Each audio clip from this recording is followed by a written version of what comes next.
Visa আপনি আমার কাছ থেকে নেন বা অন্য জায়গা থেকে নেন বা যে কোনোভাবে আপনি সৌদি আরব আসবেন, আপনার মাথার ভিতরে যখন জিজি পোকা ঢুকে গেছে আপনি সৌদি আরব আসবেন, তাহলে আমি মিথ্যা কথা বলে আপনাকে নিয়ে আসলে সমস্যা কোথায়?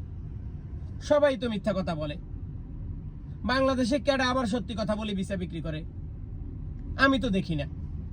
আপনাকে বলবে ভাই সৌদি আরবে সুনামধন্য কোম্পানিতে পাঠাইতেছি। আচ্ছা, সুনামধন্য কোম্পানিটার নাম কি? আপনি কি কখনো প্রশ্ন করছেন যে ভাই সুনামধন্য কোম্পানির নামটা কি?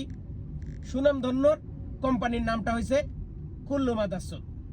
এটা হয়েছে সুনামধন্য কোম্পানির নাম।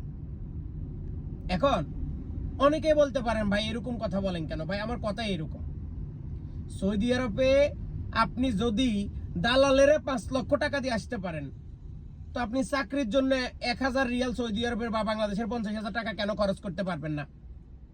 আপনাকে পারতে হবে। আপনাকে সৌদি আরবের 1000 রিয়াল 2000 রিয়াল দিয়ে চাকরি নিতে হবে। এইটা বাধ্যতা মূলক। কি জন্য? কারণ দালাল আপনারা বাংলাদেশ থেকে বলছে আমি সুনামধন্য কোম্পানিতে পাঠাইতেছি, বেতন এত হবে, থাকার জায়গা দিবে, কোম্পানি সবকিছু দিবে, খালি তুমি মর্ডার করে যে ভাত খাইবে না, এই ভাতের পয়সাটা তোমার, আর বাকি চোদন হইতে একবারে থাকার জায়গা সবকিছু কে দিব? সৌদি আরবের সুনামধন্য কোম্পানি। তো এখন সৌদি আরব আসার পরে সেই সুনামধন্য কোম্পানিটা কোথায় গেল? সেই সুনামধন্য কোম্পানিটা কই? অতএব যে সুনামধন্য কোম্পানির নাম শুনে তুমি চলে আইছো, এখন আর সুনামধন্য কোম্পানি পাইতেছো না, তাহলে 1000 রিয়াল দিয়া তুমি চাকরি নিলে তোমার সমস্যা কোথায়?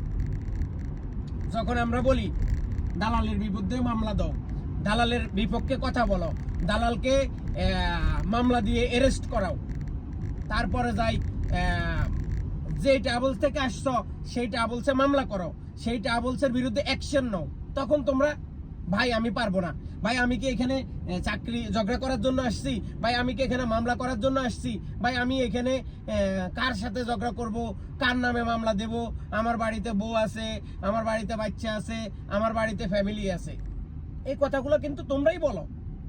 এই কথাগুলা তোমরাই বলো। তো তোমরা যেহেতু এই কথাগুলা বলতে পারো, তাহলে চাকরি নিতে 1000 রিয়াল দিলে সমস্যা কি? আবার দালালের মামাসি গালাগালি করো কেন? দালাল তো আমরা না, দালাল তো তোমাকে সুনামধন্য কোম্পানিতে পাঠাইছে, তাহলে তুমি সুনামধন্য কোম্পানিতে যাও। তুমি আমার কাছে চাকরি খোঁজো কেন? হোয়াই? তুমি আমার কাছে কেন আসবে?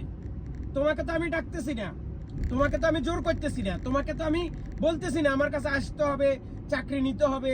আমি তো এরকম কোনো কথা বলি না। আমি বিজ্ঞাপন